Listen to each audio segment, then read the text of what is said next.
Narito na ang PTV Balita ngayon. Patuloy na pinag-iingat ang mga residente sa Barangay Kambihang sa Romblon dahil sa banta ng landslide. Sa ngayon, patuloy ang ginagawang clearing operation ng DPWH sa gilid ng kalsada sa Sitio Andungaw. Pinapayuhan rin ang mga nakatira malapit sa kalsada na pansamantala munang lumikas dahil sa banta ng pagguho ng lupa. Samantala, hindi muna madaraanan ng bahagi ng kalsada patungong Lumbang Este Sentro dahil sa pagbagsak ng mga tipak ng bato at buhangin sa lugar. Mababatid na nagkaroon ng landslide sa lugar kasunod ng walang tigil na pag-uulan na dala ng habagat.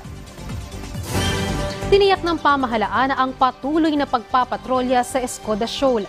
Ito ang kinumpirma ni National Maritime Council spokesperson Alexander Lopez. Ayon sa opisyal, mahigpit ang direktiba ni Pangulong Ferdinand R. Marcos Jr. na panatilihin ang presensya ng Pilipinas sa lugar.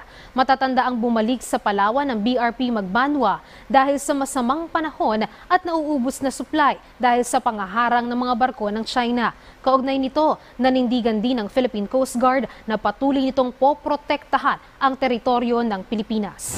We have not lost anything. We did not abandon anything. Escoda Shoal is still part of our exclusive economic zone. We can deploy vessels anytime we like. We can go there anytime we like.